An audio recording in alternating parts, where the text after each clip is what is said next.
प्यारे बच्चों ध्यान दो, ये क्वेश्चन आप लोगों के लिए है। ये बहुत ही महत्वपूर्ण क्वेश्चन है। इसको कैसे हल किया जाएगा ध्यान से देखें आप लोग। कह रहा है 2 अंकों का योग 8 है तथा उनके व्युत्क्रमों का योग 8/15 है, संख्याएं ज्ञात कीजिए। तो यहां मानना पड़ेगा, लिखेंगे पहले हल, उसके बाद लिखेंगे मान लिया,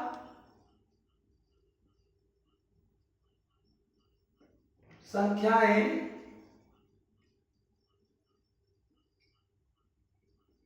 x तथा y, x तथा y हूं, ठीक ना।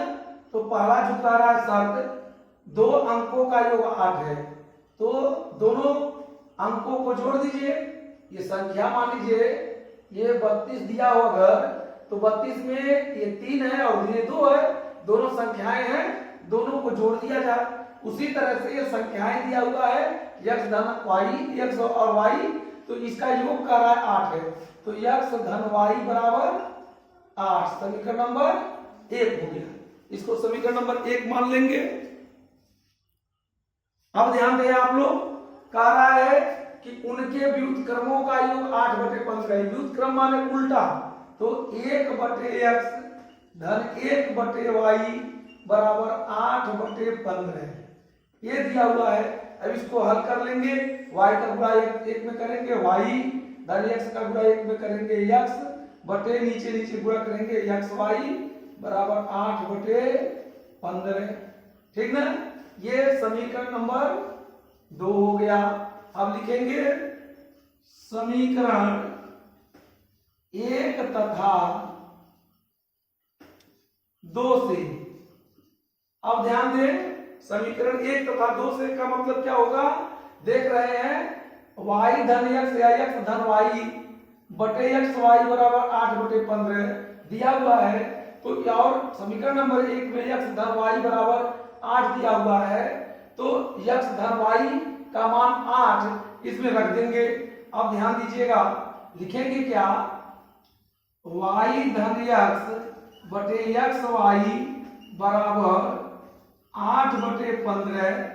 इसमें क्या करेंगे, y धन x जो दिया हुआ समीकरण नंबर 1 में x धन y बराबर 8, उस x धन y की जगह पर क्या लिखेंगे, 8 लिख देंगे। अब 8/xy बराबर 8/15। अब कट गया, ये भी कट गया।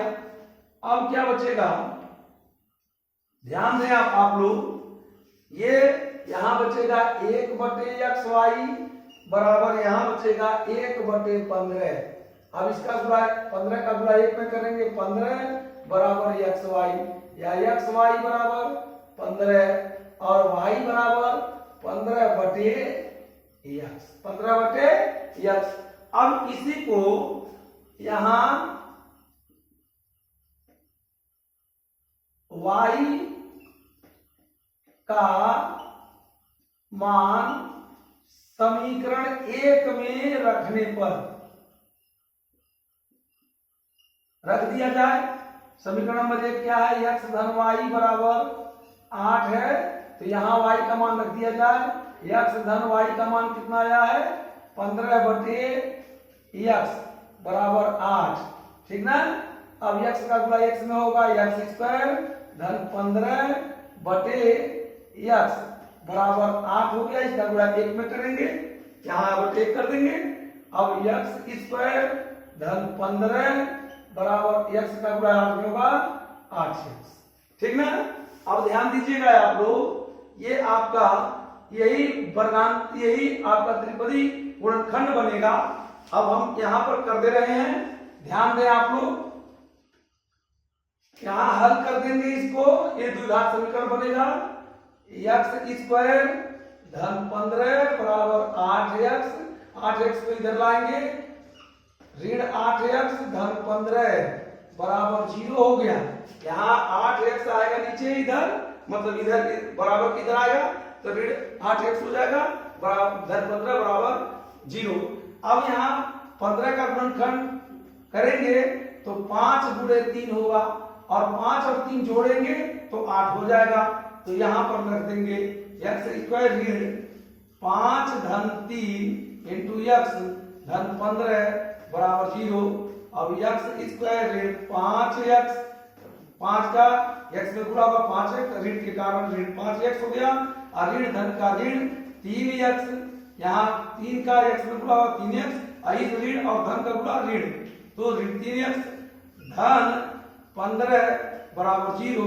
अब यहाँ x कॉमन ले लेंगे, x ऋण 5 हो गया, यहाँ x ऋण 5, यहाँ ऋण 3 कॉमन ले लेंगे तो यहाँ x ऋण धन का ऋण 3 बचे 15 बराबर 0।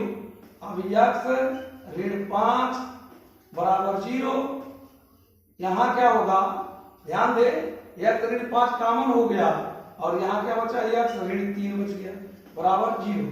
अब x ऋण 5 बराबर 0 तो x बराबर 5 और x ऋण 3 बराबर 0 तो x बराबर 3 आएगा।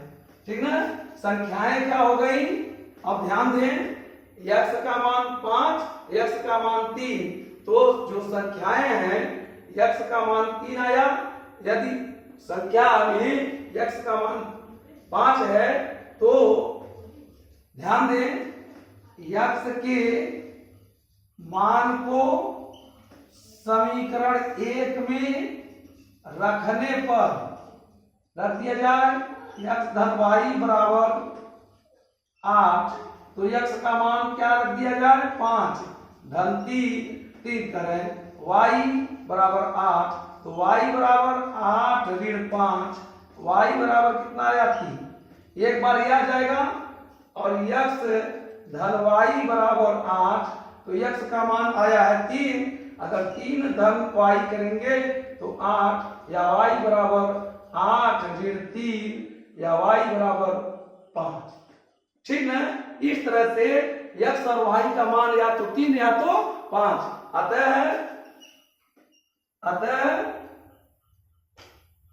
संख्याएं क्या हो जाएंगी 3 और 5, संख्याएं क्या हो जाएंगी 3 और 5 हो जाएंगी, 3 का मान 5, यही आंसर होगा। समझ में आया आप लोगों को, ध्यान से समझे। आप लोग 2 अंकों का योग 8 है, 2 अंकों का दोनों को योग कर देंगे अंकों का, तो 3 और 5 8 हो जाएगा। उनके बीच क्रमों का योग कर देगा 1/3 धन 1/5, तो 5 का गुणा 1 में करेंगे, 5 धन 3 का गुणा 1 में 3/3 बचे 15 बराबर 5 3 8/15 आया कि नहीं आया। इसलिए क्वेश्चन सही है, कहीं से कोई दिक्कत नहीं है। संख्याओं को मानना पड़ेगा x और y, तो x तथा y जो है x धन y बराबर 8, तो x धन y बराबर 8 आ गया समीकरण नंबर 1। फिर दूसरा समीकरण बनेगा 1/x धन 1/y बराबर 8/15, क्योंकि व्युत्क्रमों का योग कर रहा है, योग माने जोड़, तो 8/15 दिया हुआ है। इसको हल कर लेंगे, यहाँ x धन y का मान कर रख के निकालेंगे तो द्विघात समीकरण बनेगा, और द्विघात समीकरण बनाने के बाद x और y का मान अलग अलग आएगा। x के 2 मान आए 5 और 3, तो y के भी मान 2 आएंगे, y का मान भी 3 और 5 आया, अर्थात संख्याएं क्या हो सकती हैं 3 और 5 या 5 और 3, कोई भी हो सकता है, अर्थात संख्याएं 3 और 5 होगी। ठीक ना, आप लोगों को ये वीडियो अच्छा लगे, समझ में आया हो तो आप लोग लाइक करें, सब्सक्राइब करें। धन्यवाद।